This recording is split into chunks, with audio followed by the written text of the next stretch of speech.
Can yogurt really make bread softer? Just look at this slice. Soft enough to bend without breaking, perfect for sandwiches and toast. This incredibly soft yogurt bread uses simple ingredients, no complicated techniques, and anyone can make it at home. Let's get started. You know, once you make this bread at home, you'll be amazed by the result. It's unbelievably soft, fluffy, and honestly, it melts in your mouth. For this recipe, I'm using room temperature milk. It helps everything combine evenly and gives the dough a better rise. Now, add 4 tablespoons of sugar, about 60 grams. This gives the bread a light sweetness, helps create that beautiful golden crust, and also feeds the yeast. For the yeast, I'm using 3 teaspoons of instant dry yeast, about 8 to 9 grams. There's no need to activate it separately, just add it straight into the bowl. Now comes the ingredient that makes this bread extra special, yogurt. I'm adding 100 grams, which is about 10% of the flour weight.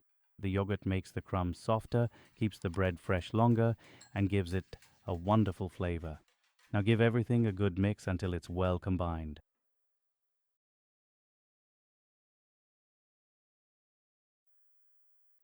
For the flour, I'm using bread flour with 12% protein. That gives the loaf a stronger gluten structure and a beautiful rise. If you don't have bread flour, no problem. All-purpose flour works really well too. Now add salt, about 15 grams, about 3 teaspoons. Salt isn't just for flavor. It strengthens the dough, controls fermentation, and helps create a better texture. Now it's time to bring everything together.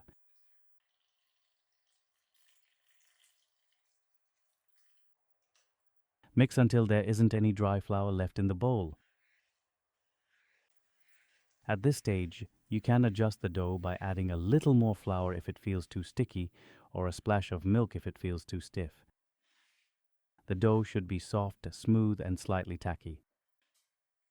Once everything is combined, cover the bowl and let it rest for 1 hour. This step is really important. During this time, the flour absorbs the liquid and the gluten begins developing naturally, and the dough becomes much easier to handle. Instead of kneading, we simply let time do most of the work. After 1 hour, look at the difference. The dough has already risen slightly, and you can see the gluten starting to form. Now we're going to make it even softer. I'm adding melted butter. At first, the dough will look messy and slippery. Don't worry, that's completely normal. Just keep folding and mixing gently for 3 to 4 minutes. You'll see the butter slowly disappear into the dough, and everything comes together. The dough becomes incredibly smooth, soft. This is exactly the texture we're looking for.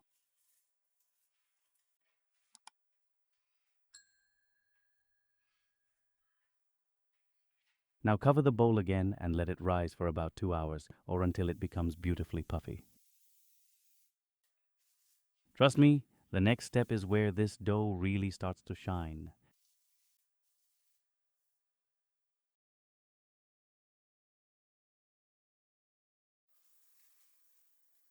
Look at this dough, perfectly risen. This is exactly what we're looking for. Now, let's divide the dough. Today, I'm making 2 sandwich loaves, so I'm dividing the dough into 2 equal pieces. Of course, you can divide it however you like, depending on the size of your loaf tin. Place your rolling pin in the center, roll gently towards the top, then back to the center and roll towards the bottom. This helps create an even thickness throughout the dough. Now, starting from the short side closest to you, roll the dough into a tight log, just like a Swiss roll.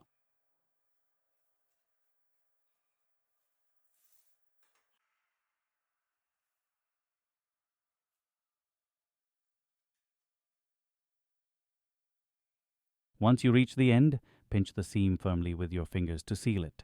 This helps the loaf hold its shape while it rises and bakes.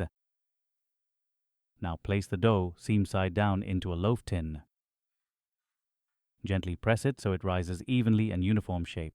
Cover the tins and let the dough proof for about 1 hour or until it rises just above the rim of the loaf pan. While the dough is proofing, preheat your oven to 165 degrees Celsius fan forced. Look at these loaves, beautifully proofed. They've risen just above the rim, which is exactly what you want for a tall, fluffy sandwich loaf.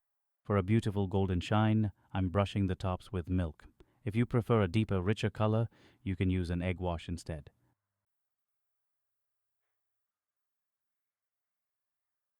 Now it's time to bake. Bake for 30 to 35 minutes, or until the tops are beautifully golden brown.